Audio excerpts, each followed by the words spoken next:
All right, this is the third video of Field Notes, the reset. And in the last video, I had talked about how I had tentatively decided to sell a condo, but I was having real doubts.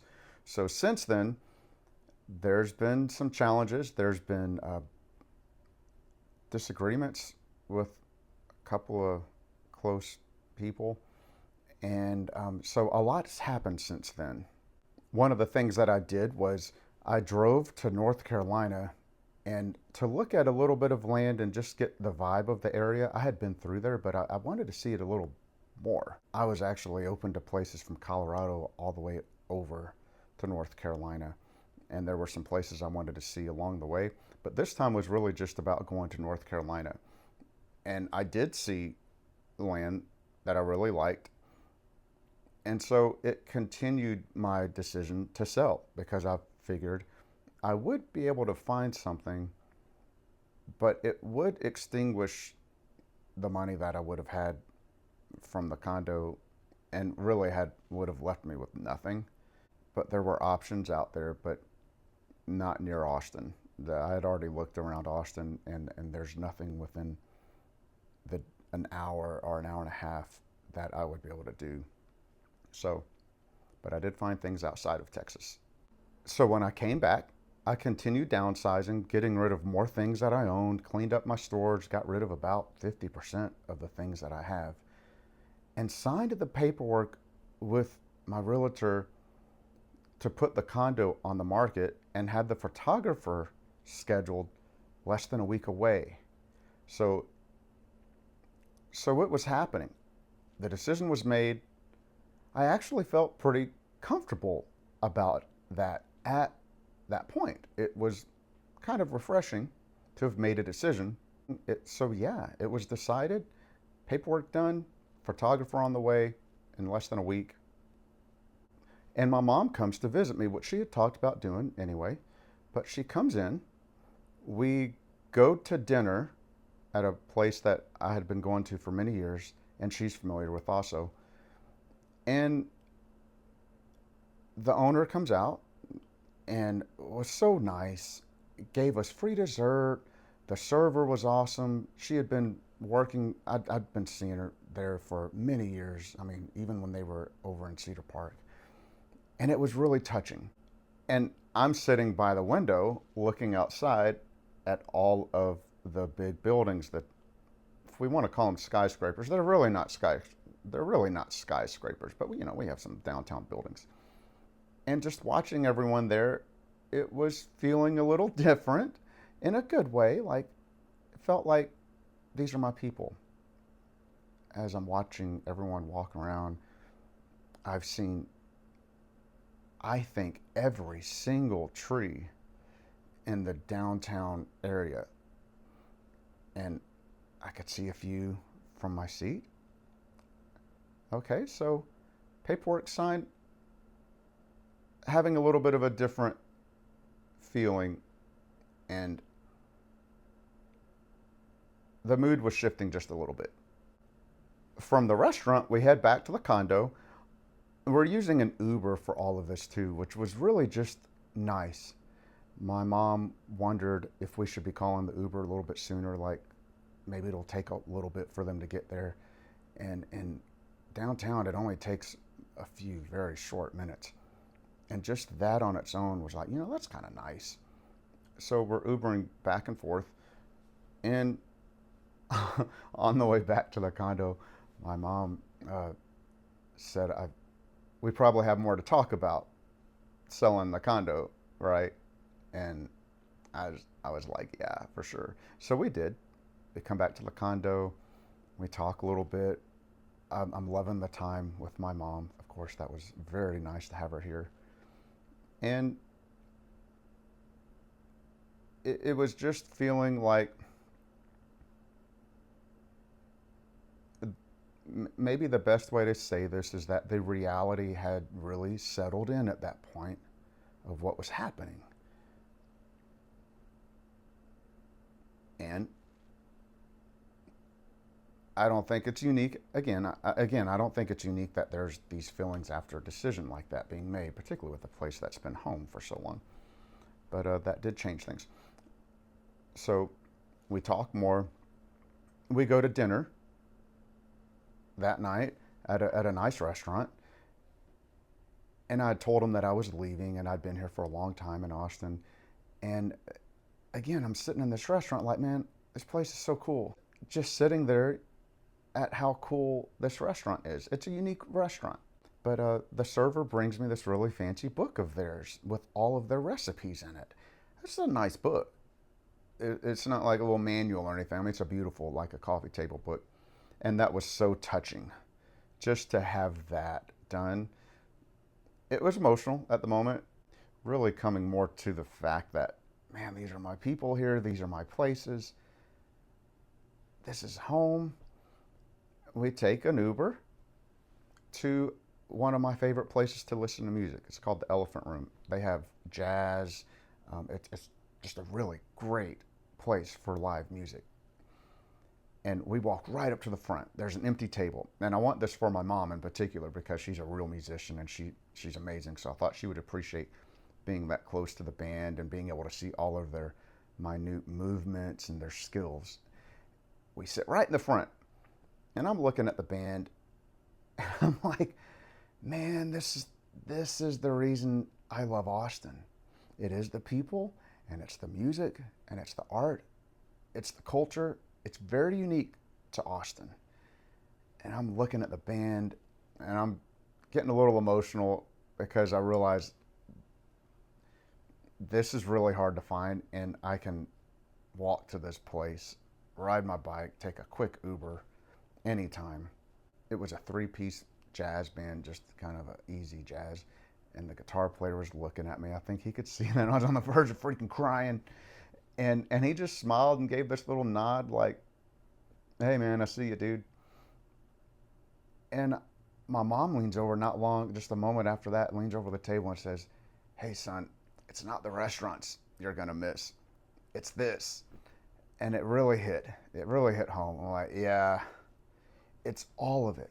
We take the ride back to the condo, and I'm telling my mom, like, I can't do it. I can't sell it right now. It's just not the right time, and this is home. She understood.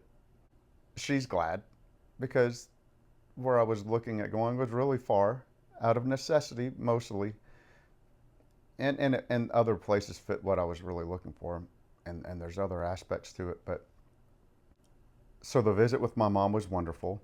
She leaves, and I called the realtor and let her know, like, we need to cancel the contract for putting it on the market, and of course let's cancel the photographer. I can't sell it right now. I don't want to. So that's the decision. I felt good, and I still feel good about that. But part of it is that I had not been planning to be staying at this point. So the reality hits again, like, well, now what? There isn't going to be money from the condo. I wasn't planning on how I was going to make a living. And I thought about it a little more, which this isn't like the first time I've thought about it. I decided to get my irrigation company going. It was a portion of the tree company. It was a little bit towards the end of when I had the company. But I always liked irrigation. It's extremely important. It's one of, if not the top number one thing to do for the health of a tree and shrubs and grass and all of it. So it fits with my heart as well. It's a necessity. It's why I offered the service in the first place. And what I like about irrigation compared to tree healthcare specifically, it's a little more straightforward. I wouldn't call it like simple or easy. It's not that, but it's more straightforward. It's seasonal. It allows the time that I need to be able to travel and see more of the country, which I really need to. And that's one thing I loved about my tree company. It was seasonal. When it was slow, I got out of town. I would go visit places and I would come back totally recharged, ready to go. I designed the tree company from the ground up so that I could do that, actually. So I learned a lot with the company. I learned what did not work. I learned what worked. I burned out. So this time, I'm not going to do the same things that I learned were a problem. So I bring in this time lessons learned of what did and did not work, and I focus on that, and I know the importance of it. So this time, it's all of it. It's really it's similar to the way that the tree company was when I started it. I was real proud. I was really proud of it, and would say it's very elegant. It's almost like silk in its simplicity, and it was. It was a beautiful. It was a beautifully elegant business model. And then I complicated it because I just complicated it. Started getting way too involved. I wanted to do more and more and more, and then I pushed and pushed, tried to scale it, tried to back off so I could have someone do the physical work because my body was wearing out. Anyway, so all that lessons learned are taking into the irrigation company this time. So that's what I've been working on very hard, intensely, to build it from scratch, from not even a thought.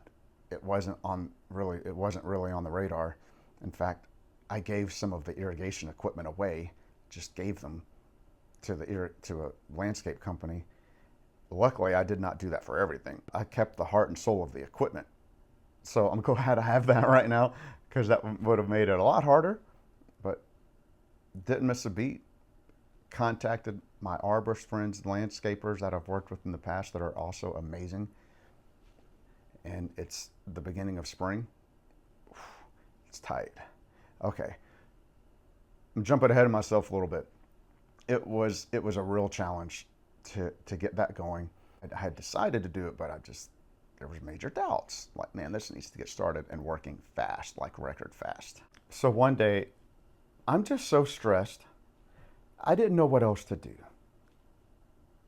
What I did know is what does work is going up into the mountains and getting away and camping far away and getting my reset that I would do throughout the year. Normally, I've done that for years. Well, I can't do that right now, and I needed something. So I went into nature. I went to the Barton Creek Greenbelt. I just walked a little bit, sat with the trees, and yep, as you would expect, my nerves started to calm, my nervous system started to calm down. So I was having a realization again. I need to find out how to bring my road trips and time into the mountains and forests into the city, into the middle of a hustling and bustling major U.S. city on a regular basis. So I started researching things. And that's when I got more into forest therapy, which I'd heard of, like forest bathing. I'd heard of it for sure, of course. As I've researched more about it, it's what I've been doing for years, going out into the mountains, in the forest, and doing it the way that I did. It was almost identical to forest therapy, just unknowingly. I just followed what my nervous system needed. I studied it so much, I needed more information, so I ended up getting a certification in it because I felt like that's probably the best way to find out the nitty-gritty of it and the heart and the foundations of it, not just like the marketing side. I need to know like the inside and out. So I did that. I learned a lot. One thing that I have noticed for years is how trees are so much like people. We are so similar to trees. And as I started forest therapy, it just kept reiterating that. And I've done tree health care. It's been about 17 years. Everything to me related to everything that I'd ever done with the trees. Everything I've studied about trees, their biology, their working systems with the environment around them, the environment, the microenvironments, the insects, the biology of the diseases, bacteria, fungus, products to help with various diseases, their mode of action, all of it. Man, we are just the same. You just change the terms, but we're exactly the same. That has led me deeper into learning more about my nervous system and how to regulate it. And I'm doing this out of necessity because it was for myself. And never have I really turned my energy and my thought process that I use and put into trees, which I love. That's my natural way of thinking. It's just the way my brain's wired. It's why I've done tree healthcare specifically, and it wasn't so much the pruning and things. It was more about it was the biology and physiology of things. It gave me hope, because if I can do what I did for trees and do that for myself, it just made me excited. That's what I've been doing. Basically, it's urban forestry for an urban guy who wants to be in the wild 80 or 90% of the time. I'm like a tree, and many of us are like this. Well, all of us. We really are not ready and prepared and physically and biologically to live in the cities and the environments that we are. We are like a tree living in an urban environment in a neighborhood who wants to be in the forest, left alone. But we can't move a tree, and we can't just get up and go leave everything either. There's reality. So yeah, it's the same philosophy, same thought process, same kind of the same diagnostic type of mentality, while looking in the mirror. Anyway, that's been really cool. So I've implemented what I learned and have been learning, and implementing it on a daily basis for a few days now. And with all that I've been learning, with the way that I think and my thought process for tree diagnosis and helping a tree when they're declined and stressed, particularly stressed, they get stressed, then they start to decline. I'm treating myself like urban forestry for a human. We can't move our trees that are in our yards. I mean, if they're big enough, we're not moving them. And they would like to be in a more open environment. We do too. Our bodies want to be in a more natural environment than I think that we're in these days. I would almost say that was my opinion, but it's not my opinion. It is a fact. It's too much. And some of us, I think, are more sensitive than others. I'm certainly sensitive to all of the activity that goes on in the urban environment. So it's like urban forestry. I'm treating me like I would treat a tree plopped inside of a little yard that really wants to be in the forest, where it can expand and do what it really wants to do. I and many of us are the same way. We long to be outside in the wild, but we need to find out how to make it work with where we're at. We're in a wonderful country. Well, I'm talking about the United States, but we have a beautiful world, so it doesn't matter where you're at. We have beauty everywhere.